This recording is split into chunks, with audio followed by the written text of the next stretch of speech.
A Passage to India. A Passage to India is a novel by English author E. M. Forster, set against the backdrop of the British Raj and the Indian independence movement in the 1920s. A Passage to India summary. E. M. Forster का A Passage to India Bharat में औपनिवेशिक काल के दौरान अंग्रेजी और भारत की मूलाबादी के बीच संबंधों की चिंता करता है, जिसमें ब्रिटेन ने भारत पर शासन किया था। उपन्यास मुख्य रूप से चंद्रपुर में होता है, जो गंगा नदी के किनारे एक शहर है, जो केवल पास के मराबर गुफाओं के लिए उल्लेखनीय है। उपन्यास का मुख्य पात्र अजीज चंद्रपुर में एक मुस्लिम चिकित्सक और विधुर है। उसके तुरंत बाद सिविल सर्जन के घर पर तलब किया गया। अजीज ने एक स्थानीय इस्लामिक मंदिर का दौरा किया, जहां वह श्रीमती मूर, एक बुजुर्ग ब्रिटिश महिला से मुलाकात कर रही थी, जो उनके बेटे मिस्टर हेस्लोप, जो सिटी मजिस्ट्रेट हैं। हालांकि अजीज ने उसे यह बताने से मना कर दिया कि मंदिर में उसके जूते उतारने से पहले वह वास्तव में इस नियम का पालन करता है। दोनों को जल्द ही पता चल जाता है कि उनके पास बहुत कुछ है, और वह उसे वापस क्लब ले जाती है।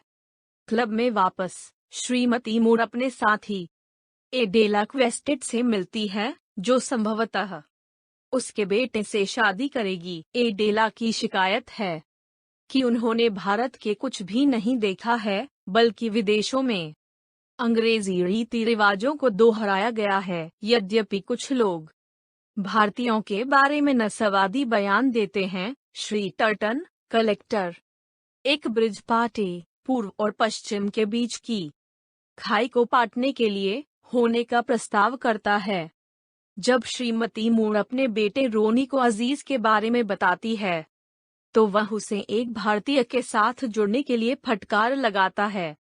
जब श्री टर्टन ब्रिज पार्टी को निमंत्रण जारी करते हैं, तो आमंत्रितों को संदेह होता है कि यह एक राजनीतिक कदम है, क्योंकि कलेक्टर बिना मकसद के इतना सौहार्दपूर्ण व्यवहार नहीं करेंगे। लेकिन संदेह के बावजूद निमंत्रण स्वीकार करते हैं। एडेला और श्रीमती मूर के लिए ब्रिज पार्टी एक विफलता है। केवल कुछ चुनिंदा अंग्रेजी मेहमानों के लिए भारतीयों के प्रति अच्छा व्यवहार है। इनमें से गवर्नमेंट कॉलेज में स्कूल के मास्टर मिस्टर फील्डिंग हैं, जो बताते हैं कि एडेला अजीज से मिलते हैं। श्रीमती मूर ने अपने बेटे को भारतीयों के लिए अपवित्र होने के लिए डांटा, लेकिन रोनी हेस्लोप को लगता है कि वह दयालु होने के लिए भारत में नहीं है, क्योंकि इसके लिए और भी महत्वपूर्ण चीजें हैं। इससे ईसाई धर्म की भावना को ठेस पहुंचती है। अजीज ने एडेला, श्रीमती मूर और प्रोफेसर नारायण गोडबोले के साथ चाय के लिए फील्डिंग के निमंत्रण को स्वीकार किया। चाय के दौरान वे माराबार गुफाओं पर चर्चा करते हैं, जबकि फील्डिंग श्रीमती मूर को कॉलेज देखने के लिए ले जाती है। रोनी अजीज और गोडबोले के साथ अकेले एडेला को खोजने के लिए आता है, और बाद में दो भारतीयों के साथ अकेले एक अंग्रेज को छोड़ने के लिए फील्डिंग का पीछा करता है। हालांकि वह रोनी को याद दिलाती है कि एडेला अपने फैसले करने में सक्षम है। अजीज ने मिस क्वेस्टेड और मिसेज मूर के लिए माराबार गुफाओं में पिकनिक की योजना बनाई। एडेला रोनी से कहती है कि वह उससे शादी नहीं करेगी, लेकिन फिर भी वह सुझाव देती है कि वे चंद्रपुर को देखने के लिए एक कार यात्रा करें। नवाब बहादुर, एक महत्वपूर्ण स्थानीय व्यक्ति, उन्हें लेने के लिए सहमत है। यात्रा के दौरान कार एक पेड़ से टकरा जाती है और मिस डेरेक, उस समय से गुजर रही एक अंग्रेज महिला, उन्हें वापस शहर ले जाने के लिए सहमत हो जाती है। हालांकि वह नवाब बहादुर और उसकी चालबाजी को देखती है। एडेला रोनी से बात करती है और उसे बताती है कि वह यह कहने के लिए मूर्ख थी कि उन्हें शादी नहीं करनी चाहिए। फील्डिंग के घर पर पार्टी के बाद अजीज और गोडबोले दोनों बीमार पड़ जाते हैं, इसलिए फील्डिंग अजीज से मिलने जाते हैं और वे भारत में राजनीति की स्थिति पर चर्चा करते हैं। अजीज ने अपनी पत्नी की एक तस्वीर, एक महत्वपूर्ण घटना को अपनी इस्लामी पृष्ठभूमि और उनकी दोस्ती के एक महत्वपूर्ण प्रदर्शन पर विचार करते हुए दिखाया। अजीज हर मिनट विस्तार पर विचार करते हुए माराबार गुफाओं में अभियान की योजना बनाता है, क्योंकि वह अंग्रेजी देवियों को नाराज नहीं करना चाहता है। दिन के दौरान जब वे तैयार करने के लिए कर रहे हैं, अजीज के एक दोस्त मोहम्मद लतीफ एडेला के नौकर एंटनी को रिश्वत पर नहीं जाने के लिए उकसाता है, क्योंकि वह रॉनी हेस्लोप के लिए जासूस का काम करता है।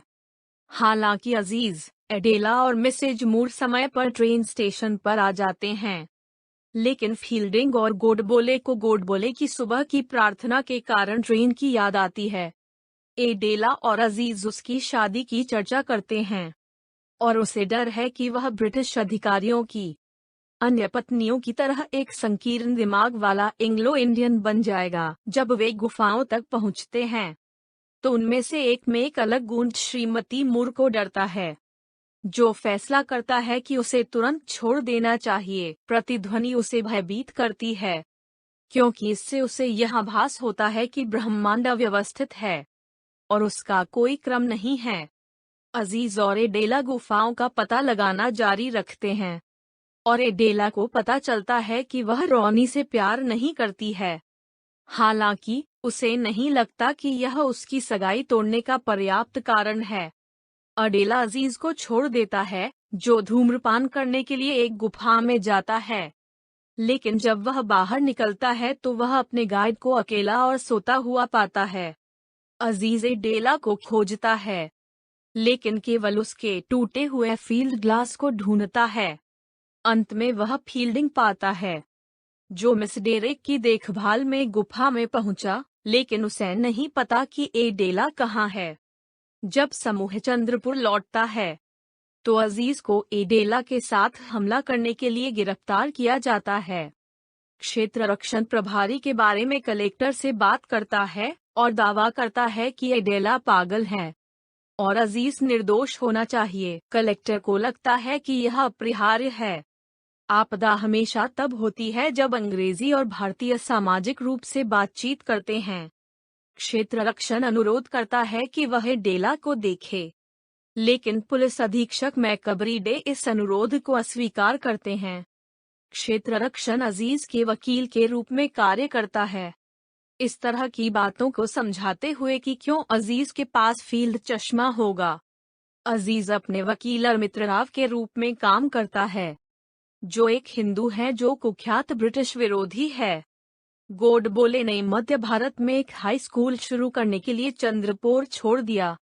मिस क्वेस्ट की रक्षा के लिए एंग्लो इंडियन रैली और परीक्षण पर चर्चा के लिए एक बैठक बुलाते हैं। क्षेत्र रक्षण उपस्थित होता है और वास्तव में नाम से उसका जिक्र करने की गलती करता है। कलेक्टर ने सभी को सावधानी पूर्वक व्यवहार करने की सलाह दी।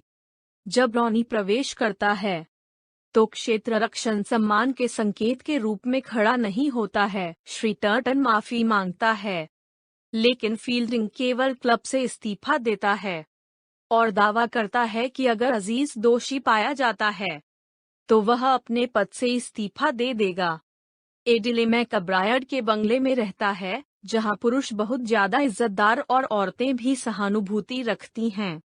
वह श्रीमती मूर को देखना चाहती है, जो दूर रहती थी। रॉनी उसे बताता है कि फील्डिंग ने उसे अजीज के मामले की पैरवी करने के लिए एक पत्र लिखा था।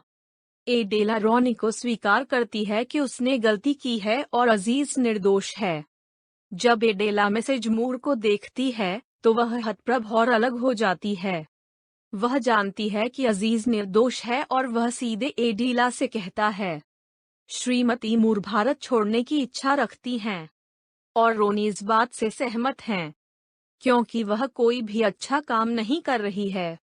लेफ्टिनेंट गवर्नर की पत्नी लेडी मेलानबी ने श्रीमती मूर को भारत से बाहर जाने के लिए सुरक्षित किया। मुकदमे के दौरान भीड़ में भारतीयों ने उसकी उपस्थिति के लिए एडेला और अजीज के वकीलों में से एक महमूद अली का दावा है कि श्रीमती मूर को दूर भेजा गया था क्योंकि वह अजीज का नाम साफ कर देगी। जब मैकब्रायड ने डेला से पूछा कि क्या अजीज ने उसका अनुसरण किया है, तो वह स्वीकार करती है कि उसने गलती की है।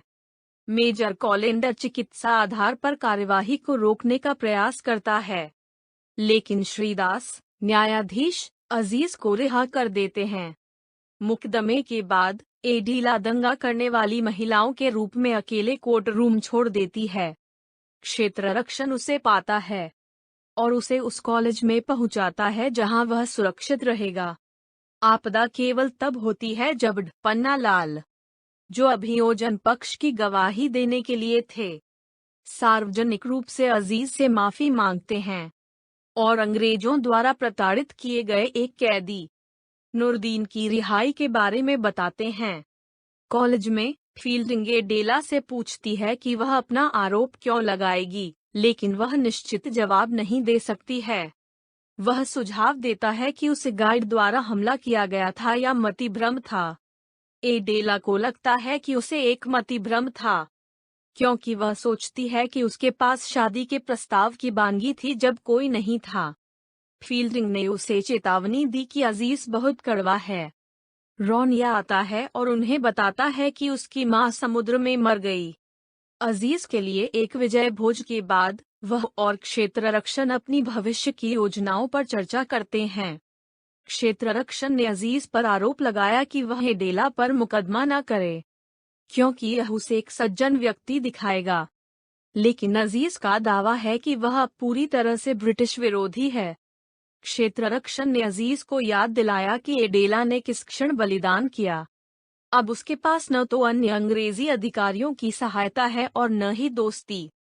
क्षेत्र रक्षण अजीज को बताता है कि श्रीमती मूर मर चुकी है, लेकिन वह उस पर विश्वास नहीं करता है। श्रीमती मूर की मौत से संदेह पैदा होता है कि रॉनी ने अजीज का बचाव करने की कोशिश के लिए उसे मार डाला था। हालांकि इस स्थिति में कोई गलत काम नहीं था, फिर भी रोनी अपनी मां के साथ इतने खराब व्यवहार के लिए दोषी महसूस करता है। एडेला ने भारत छोड़ने और रोनी से शादी नहीं करने का फैसला किया। क्षेत्र रक्षण करने से एडेला को अपनी विनम्रता और वफादारी के लिए नए सम्मान का लाभ मिलता है, क्योंकि वह अजीज को एडेला के खिलाफ कार्रवाई नहीं करने के लिए मनाने का प्रयास करती है। एडेला ने भारत छोड़ दिया और श्रीमती मूर के अन्य बच्चों और रॉनी के सौतेले भाई स्टेला और रॉब से मिलने की कसम खाई। अजीज अफवाहें सुनता है और संदेह करने लगता है कि फील्डिंग का एडेला के साथ संबंध था। उनका मानना है कि इन अफवाहों के बारे में उनकी निंदक मानव प्रकृति से संबंधित है। इस संदेह के कारण अजीज और फील्डिंग के बीच की दोस्ती शांत होने लगती है, यहाँ तक कि फील्डिंग के बाद भी अजीज के साथ संबंध से इनकार किया जाता है। क्षेत्र रक्षण करने के लिए खुद चंद्रपाल को छोड़ देता है, जबकि अजीज आश्वस्त रहता है कि क्षेत्र रक्षण एडेला क्वेस्ट से शादी करेगा। फोरेस्टर ने उपन्यास की शुरुआत कुछ समय बाद मऊ शहर में की, जहां गोडबोले अब काम करते हैं। गोडबोले वर्तमान में अजीज के साथ एक हिंदू बीरिंग समारोह में भाग लेते हैं, जो अब इस क्षेत्र में काम करता है। फील्डिंग का दौरा मऊ, उसने शादी कर ली है और अजीज मानता है कि उसकी दुल्हन मिस क्वेस्ट है। अजीज ने फील्डिंग के साथ संगत करना बंद कर दिया जब उन्हें एक पत्र मिला जिसमें कहा गया था कि फील्डिंग ने किसी ऐसे व्यक्ति से शादी की है जिसे अजीज जानता है। हालांकि उन्होंने अजीला से शादी नहीं की, जैसा कि अजीज ने माना, बल्कि श्रीमती मूर की बेटी स्टेला ने किया। जब फील्डिंग अजीज के साथ मिलती है और इस गलतफहमी को दूर करती है, तो अजीज गुस्से में रहता है, क्योंकि उसने इतने लंबे समय के लिए मान लिया है कि फील्डिंग ने अपने दुश्मन से शादी कर ली है। फिर भी अजीज गेस्ट हाउस जाता है जहां फील्डिंग रुकता है और वहां राल्फ मूर को पाता है। फील्डिंग में उनका गुस्सा शांत हो जाता है जब राल्फ मिसेज मूर की याददाश्त पर हमला करता है, और अजीज भी राल्फ को नदी पर ले जाता है ताकि वे स्थानीय हिंदू समारोहों का निरीक्षण कर सकें। उनकी नाव, हालांकि, फील्डिंग और स्टेला को ले जाती है। इस हास्यपूर्ण घटना के बाद अजीज और क्षेत्र रक्षण के बीच बीमार पूरी तरह से फैल जाएगा। हालांकि उन्हें एहसास है कि उनकी विभिन्न संस्कृतियों के कारण वे दोस्त नहीं रह सकते हैं और एक दूसरे से सौहार्दपूर्ण रूप से भाग ले सकते हैं। सारांश का अंत। धन्यवाद।